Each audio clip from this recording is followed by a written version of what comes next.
I need that money. I really, really do. I need that money. I really need that money. Really need that money. I need that money. I really, really do. I need that money. I really need that money. Really need that money. Really, that money. That money. So I'm just not going to even read it. Okay. All right, guys. Well, we have about a half an hour left. If you guys want to just hang out and do some Q&A or whatever, I'm down. You know, or just chill. But it would be great. Obviously, guys, with a half an hour left, please let's hit the goal. And look how close we are. To not hit the goal today would suck because we're only 2 away from the DSP tries it. Like I said, I really want to do the DSP tries it tomorrow because my wife is working. It would be great for her to come home and just to have Jersey Mike's and not have to cook. This hair again is sticking up. My hair again is sticking straight up. Great. But now they sell the collections, right? Now you can get them all in a collection.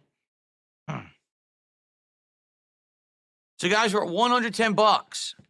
We've got 20 minutes left. Seriously, can we just hit the goal now? I appreciate your support, but I mean, we want to see the goal hit today, right?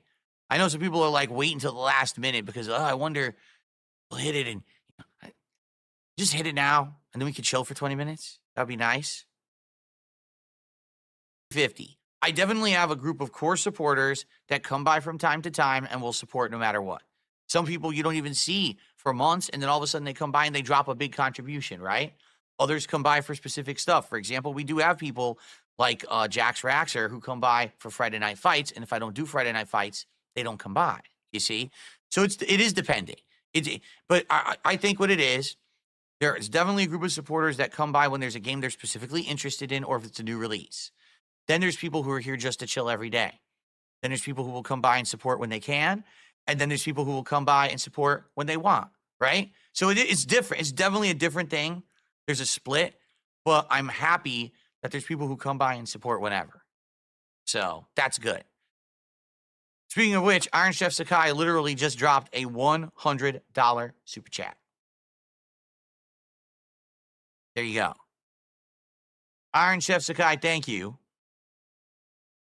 Obviously, the biggest contribution of the day. And, wait, where am I doing here? We can finally get Mouth Drooler off the leaderboard. How nice.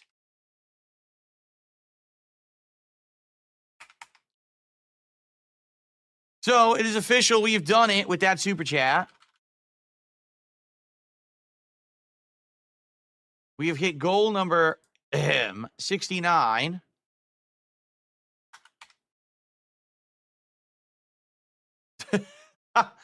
All right, let's do it. We haven't done this in a couple days, actually. Let's make it rain here on DSP Gaming. Thank you guys for supporting me today. Thank you for allowing me to hit the goal. Now we are only 1 away. We are only 1 away from doing DSP Tries It, which I hope we will do tomorrow. That's what my goal is, that tomorrow we do DSP Tries It. We order and we get a nice, delicious Jersey Mike sandwich of the new one delivered. You know, this new spicy chicken looks really, really good. So I hope that this will happen. We have 1 more goal to hit. I don't think we're hitting it this stream, but perhaps on tonight's late stream. I just realized this is not straight. It was all, look at that. It was crooked. There we go. So thank you, IronChefSakai. I appreciate it. I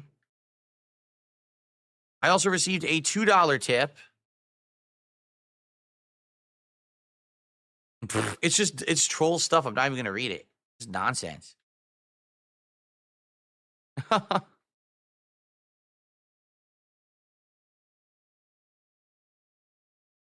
I can end the stream now, real talk. I could, but I don't want to be a jerk. I usually am here till 4. Why would I not stay till 4 and hang out with you guys?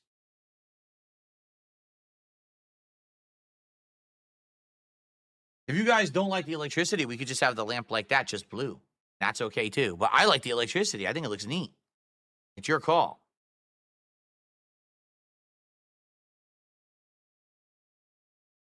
Did I like Metal Gear Rising? You mean Metal Gear Rising Revengeance, this game? My problem with it was there was a mechanic that I couldn't get to work, and I don't know if it's because I sucked or because it was a controller issue or a game issue. There was supposed to be this mechanic where you like parry. So I have a blood disease. It's called gout. What it is you have a high levels of uric acid. I didn't know I had it. Then 10 years ago, I got this giant problem when my foot swelled up huge in the ankle. And it was my right foot, I remember, because it was hard to drive. It was painful. My big toe all the way through my ankle was swollen and incredibly painful, okay? So I went to the doctor. The doctor confirmed, yeah, it's gout. And I didn't understand because I'm like, dude, I'm 32 years old. I've never had this issue before. Like, what could be causing it? And, in general, gout is caused by many different factors. Basically, having a diet that's high in red meat, shellfish, high fatty diet. Also, if you basically drink, you make it worse, meaning you'll get it. And then if you're a high level of, drinker, you drink all the time, it basically makes it that it's going to be worse. So when this happened, I was shocked. I didn't know what the hell was going on. And I basically was trying to find ways to adjust my diet and my lifestyle to make it not happen. That first year, I had multiple flare-ups. I had it the first time, and then I got it like at least 1 to 2 more times. And eventually what I figured out was I had to adjust my lifestyle. It wasn't just about making sure I didn't get it immediately, but that it was going to end up coming back. I was going to get what's called flare-ups, where you're going to have it for the rest of your life. You have to watch everything. So since then, I adjusted my diet. I barely ever eat red meat. When I do eat red meat, it's a rarity, like maybe once or twice a week, if that much. Usually I try to eat none in a week, 0. Okay. I started drinking cherry juice. Tart cherry juice apparently has acidic, like anti-acidic properties, like it negates acid. Now, this is supposed to be homeopathic, but I can tell you this. I started drinking tart cherry juice. I drank it for years.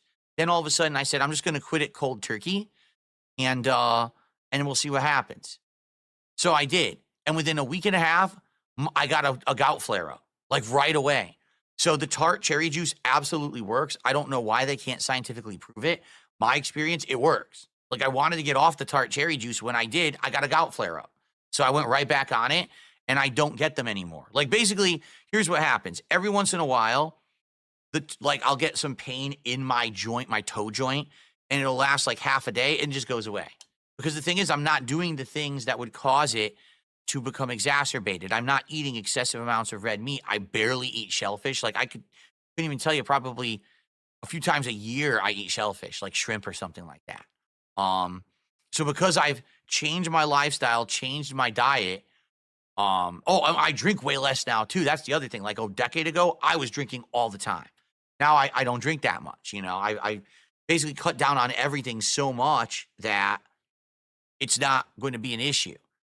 It's not that I won't. Maybe every once in a while I will get it, and there's nothing I can really do about that if it happens. Just take anti-inflammatory medicine, and then don't drink, don't eat the red meat, don't eat shellfish until it goes away. And it takes a few days usually. It's really, when you get a bad gout flare up, it's bad. It's like pain. You can't walk on the foot. You're hobbling around.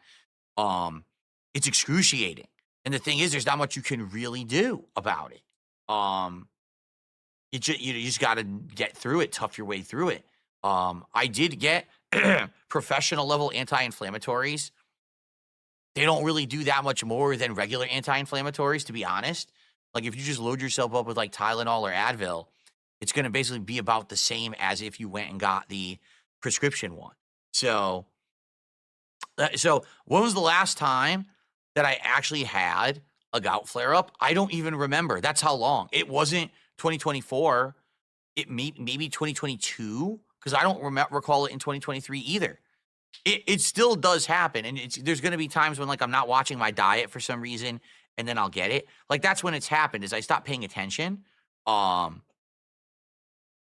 then all of a sudden, it hits me. I'm like, whoa, shit! I wasn't looking at my diet, and it just so happens that week we ate red meat 2-3 times, and we had shellfish, and I drank one night, and it's like, oh fuck, and now my foot's all swollen again. But if anything, the gout was good for me. Because if I hadn't gotten the gout, I might still be eating terribly, like eating burgers and fast food constantly, red meat, shellfish, fatty, greasy foods constantly. And it might have like killed me, quite frankly, because I wasn't looking at my health at all. I really wasn't. I wasn't paying any attention until it hit me. So I almost feel like it's kind of a godsend, that it happened, and then I adjusted my lifestyle, and now look at me now. Now I'm down to like 195 pounds. Actually, I haven't weighed myself recently, but the last time I weighed myself, I was 195 pounds. And I watch what I eat. I don't really crave the bad things anymore. Like I don't crave burgers. I don't. I don't crave steak. In fact, I'll be honest, I never even think about steak, like ever. And I used to. I used to be like, oh man, I want a Philly cheesesteak. I want a rare steak that I can eat with seasoning. I want to go get a big burger, steak burger. I don't even think about that red meat anymore. It's like out of my diet, so it's not something that I actually like crave anymore.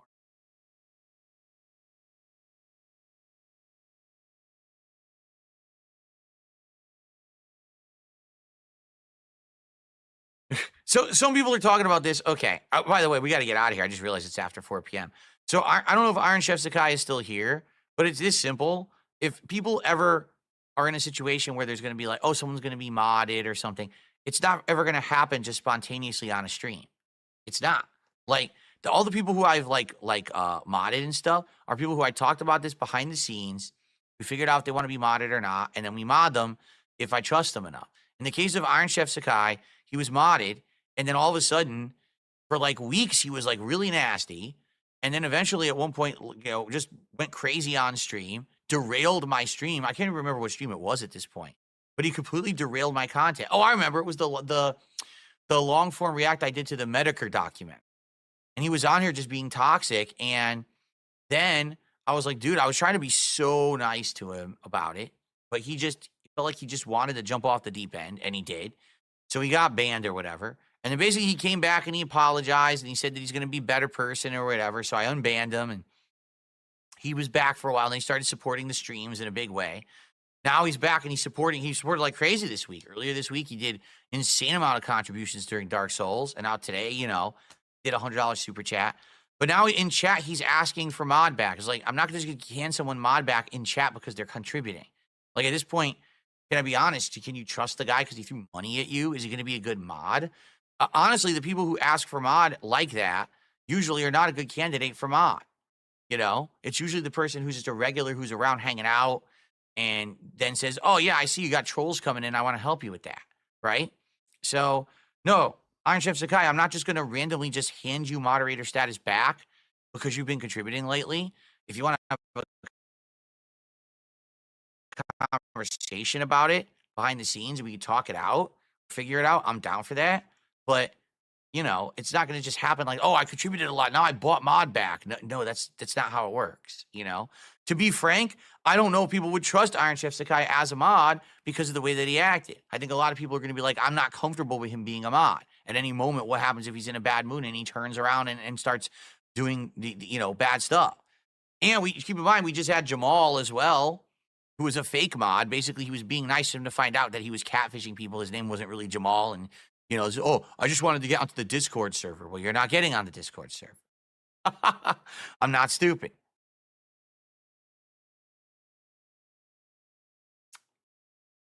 So anyway, I hope IronChefSakai understands. At the same time, no one buys mod around here. I look for people who are regulars, who are hanging out. They have a good time. They're a positive part of the community. And they're here, and then they say, oh, I see you had some trolls coming in. I'd like to help you with that. I'm probably just going to toss you a mod then if you ask for it,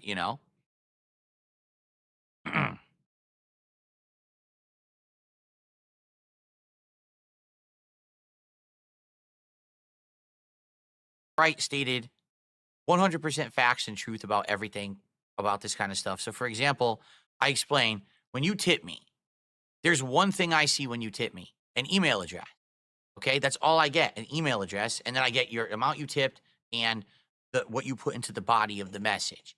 If you accidentally set up your settings, that PayPal sends all that information. Sometimes I get more than that, but most people don't do that.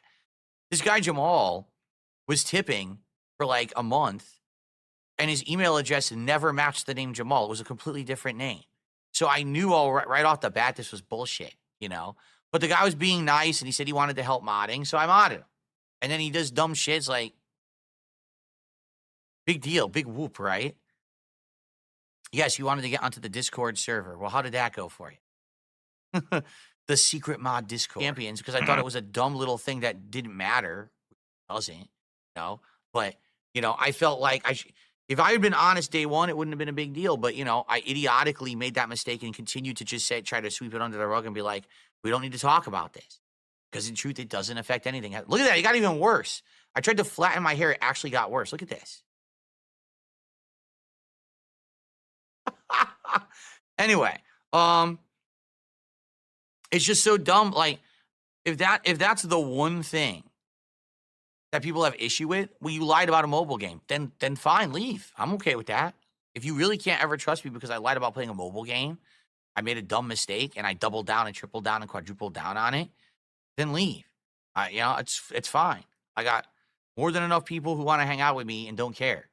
You know, that's the bottom line. I don't care.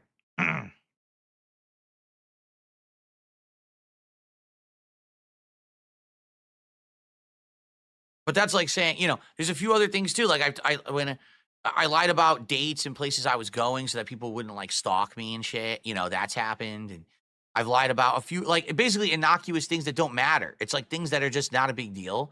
You have to understand that a content creator is never really going to be able to be 100% transparent with an audience because sadly, there's people who would use that information to hurt them. You know what I'm saying? So it's that simple.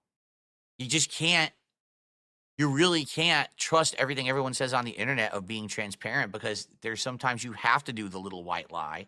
It makes more sense for protection purposes. Imagine if everything I told you was 100% transparent and everything that I said, I'll tell you about yeah, here's everything I actually did on my day off. Let me tell you every piece of everything, right? Like there'd be nut jobs out there doing fucked up stuff. That's how life is, you know, you gotta be careful. Especially when you're a public person, you gotta be very careful about this shit. You know, you really do. Everyone, Darkside Phil here. The only detractor channel that I watch is Duty Streams.